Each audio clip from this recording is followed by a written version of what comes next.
Seahawks safety Earl Thomas was back at practice Wednesday afternoon and could play Sunday against Denver. All may not be forgiven and forgotten, especially from Earl Thomas's perspective.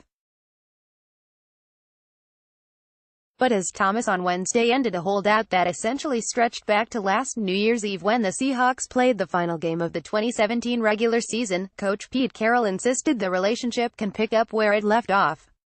"We would like him to be a Seahawk for the rest of his career," Carroll said.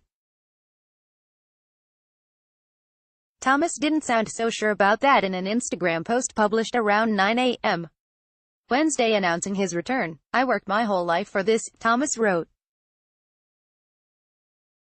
"I've never let me, my teammates, city or fans down as long as I've lived and don't plan on starting this weekend. With that being said, the disrespect has been well noted and will not be forgotten.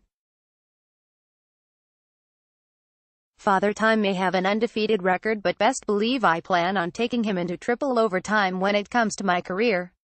But first things first." And come 2 p.m., when the Seahawks began their first Wednesday practice in preparation for Sunday's regular season opener at Denver, Thomas was back in pads, wearing his familiar number 29, at one point during stretching scene sharing a few words with Carroll. "It's really good to have him back," Carroll said. "It's an adjustment period as he jumps in with us now and we have to figure out how that works. Our guys will welcome him back. We are excited to see him and we will move forward with that." Thomas held out in hope of a lengthy extension of his 4-year, $40 million deal that expires after the 2018 season, thinking he would get what he feels he's due, apparently, to be the highest paid safety in the NFL. But Thomas returned with no extension, and apparently no promise of one, and by most accounts, no substantive talks toward one, even if Carroll's statement that the team wants Thomas to be a Seahawk for the rest of his career loudly hinted that the team won't rule out an extension at some point. "We'll see as we go forward," Carroll said when asked if there would be any movement toward securing Thomas's future before stating again that his hope is Thomas will remain with the Seahawks.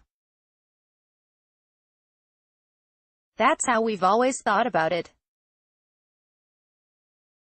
The rest of it we'll take care of when the time is right." Thomas's statement that the disrespect has been noted might indicate that Thomas won't so easily fall back into the fold. Carroll insisted otherwise, saying he had talked to Thomas as well as to the team about Thomas's return. "I don't anticipate any issues at all other than what comes back to us, and we have the questions that we have to answer, from the media, and all that," Carroll said. "There is too much at hand right now and we are going to move forward." Thomas's return came on the heels of another report from Adam Schefter of ESPN that the Seahawks were offered a second-round pick by Dallas within the past week for Thomas but turned it down. A source confirmed to The Times that the Seahawks got a second-round offer but refused to accept it because they were holding out for a first-round offer. Intriguingly, when Carroll was asked if Thomas could still be traded, he said again that the hope is Thomas never plays for another team. "He's a Seahawk," Carroll said. "He's a Seahawk. He's always been one and he'll be one forever." Thomas, who has not taken part in any activities with the Seahawks since the end of the 2017 season, racked up potential fines of more than $1.5 million from missed practice days and bonuses the team could recoup during his holdout. Those are all at team discretion. However, Andy and Rappaport of the NFL Network reported that the Seahawks did agree to wipe away almost all of his fines. Carroll would not confirm that, simply saying those issues would stay internal. Had Thomas continued to hold out, though, he was guaranteed to begin losing significant money.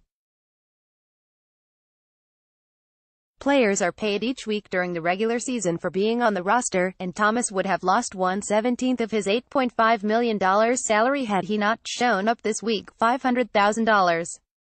That's money he would never have gotten back. NFL collective bargaining rules would also have forced Thomas to show up eventually. If he didn't report by mid-season, his contract could have told, meaning if he did not play this season, or half of it, at the least, he would still be under contract to Seattle in 2019. Also, as a vested veteran, Thomas's base salary for the season becomes fully guaranteed if he is on the roster week 1.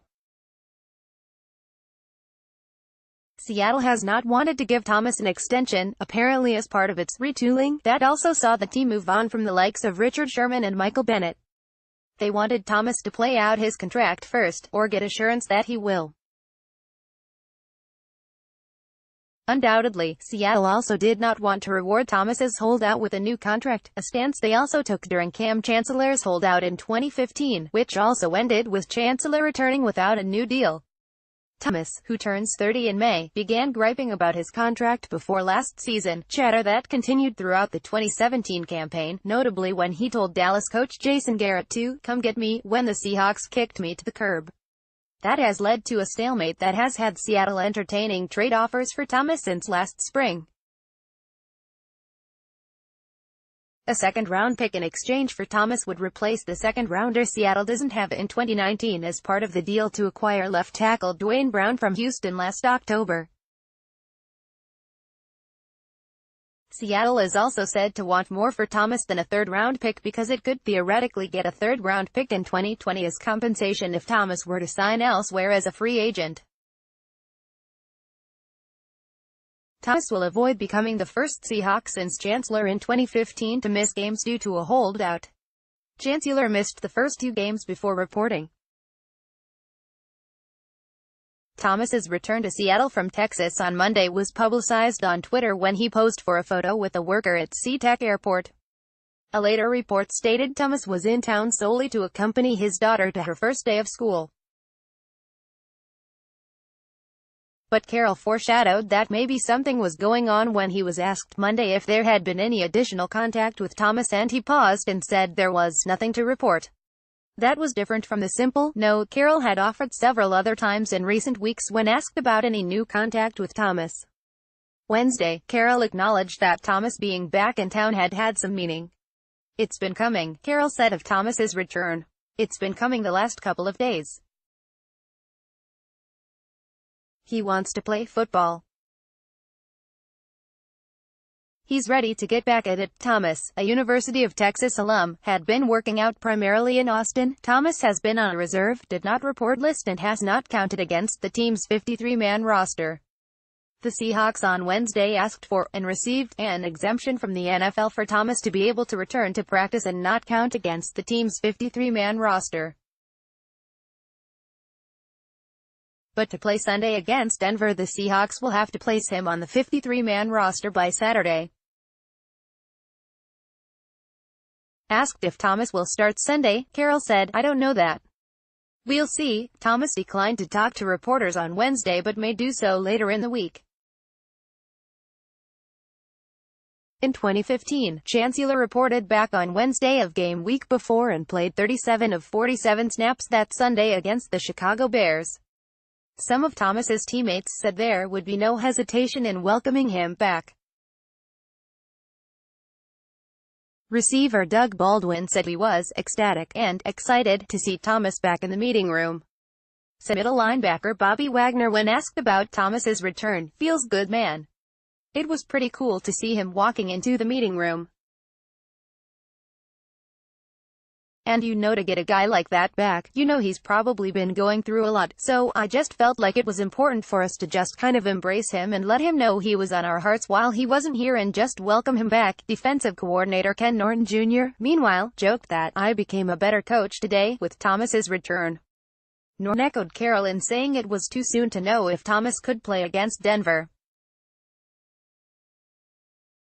But he didn't rule it out after watching Thomas back on the practice field Wednesday. "If you know Earl, he is ready," Norton said. "He's never not ready, so we understand what his work ethic has been since he has been here, the things that have made him be one of the top players in the league. So I think if you know anything about Earl, he is ready." Seahawks coach Pete Carroll talks about the return of Earl Thomas. Seahawks safety Earl Thomas back at practice Wednesday.